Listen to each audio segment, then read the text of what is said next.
in terms of our entry requirements, so I'll go with IELTS first. Our IELTS requirement Yeah. is 6 less than 5.5 at an undergrad level, and at a postgrad level, our requirement is 6.5, not less than 5.5.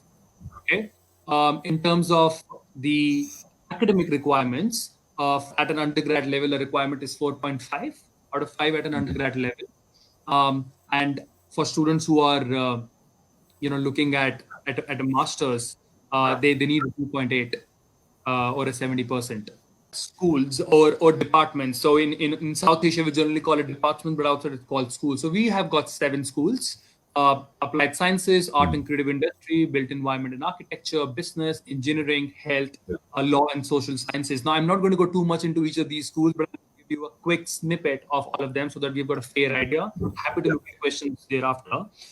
School of Applied Sciences, I think courses like psychology, I think food bakery, they have been doing phenomenal. I think with psychology, I feel this is something as a career which is definitely going to go leaps and bounds. And we as a university have been doing really well. We are top in again London for career prospects in psychology.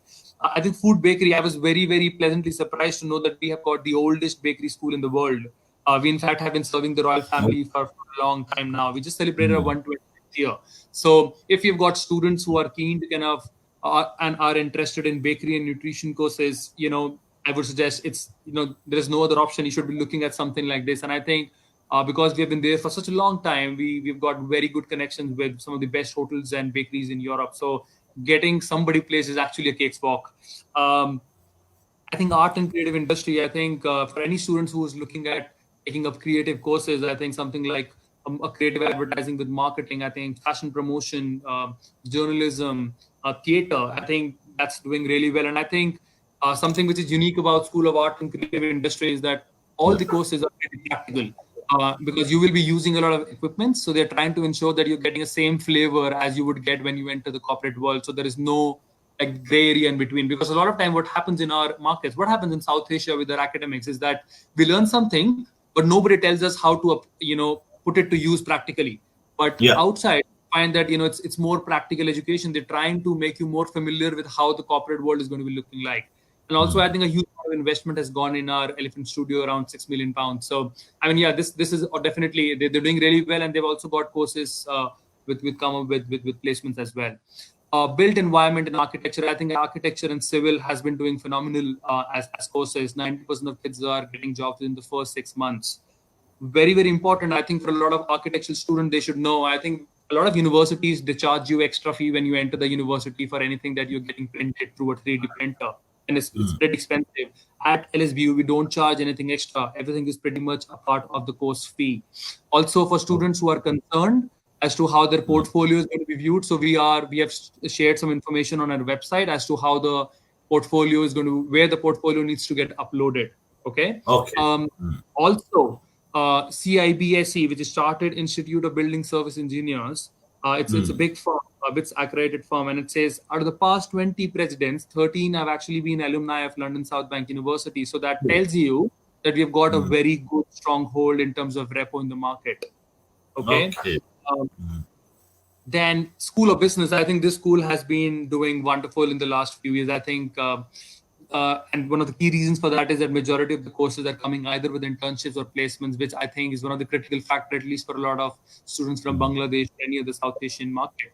I think it has got all the accreditations as well. And, from things like using how to kind of work on a Bloomberg lab, doing a lot of simulation exercise. It's going to be a phenomenal experience for students. They're also trying to give a student a flavor of how does a startup work. So you'll find some setup at the university in the business school that will give you a feeling that you're actually in a startup.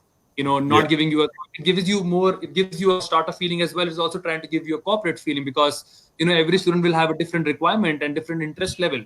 So that is something that is also kind of happening in the business school. But I think great with accountancy, great with business management as a school.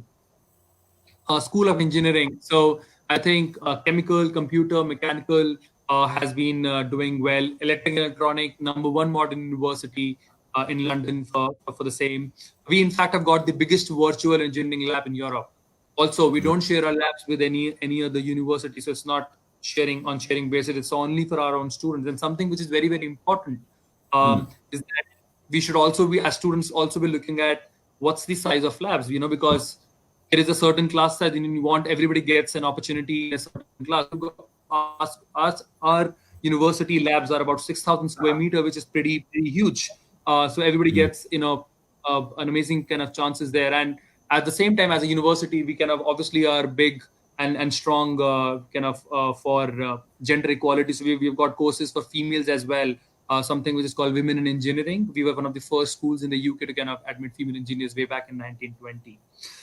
Very quickly, I think law has always been doing really well in the UK. Yeah. I think courses like international politics, refugee studies, development studies, or probably something like a tourism or hospitality management, which gives you an edge over students who are looking only tourism or hospitality. It works very well, especially with tourism and hospitality. The course also involves some excursion exercises wherein they will take you for an excursion activity. I think up till now we have been taking students to Belfast to do city marketing, which is again a fantastic thing, and the fee is also covered in the course fee, so you don't have to pay anything extra for that. We've also got an award-winning clinic which is called Legal Advice Clinic. That is something, if I have to put it in a very, very layman's language, it's like a dispensary for legal issues wherein any UK citizen can come in. There is no fees for that, and can get advice on legal issues around unemployment. It could be something with family matters. It could be something with business. And what's important for students is that it's only open for second-year law students, and they can come and be a part of those conversations, and they can see how cases are being managed. I think the amount of experience that they get at such a young age to kind of how to handle people, because you will find people out there who are crying, sharing their issues that they're facing. So you have to not only handle your own emotions, but to also handle them. What's the best way to kind of address the query? So I think it's an amazing experience for students at a young age, and that's only for law students. So it's called the Legal Advice Clinic.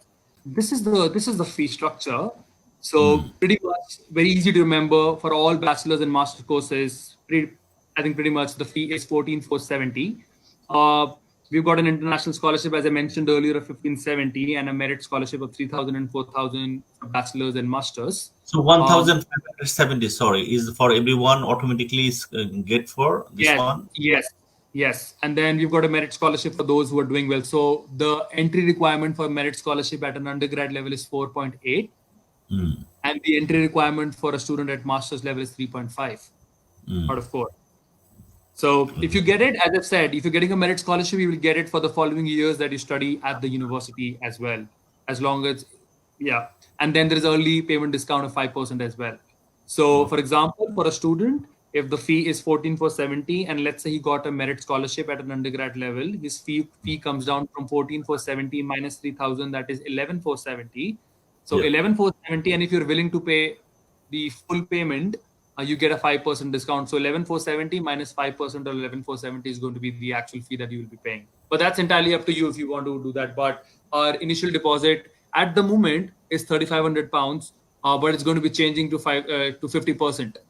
So I would suggest, if there are students who are keen and who are kind of willing and interested, please feel free to kind of go ahead, and we'll still honor the £3,500 deposit to get you a CAS.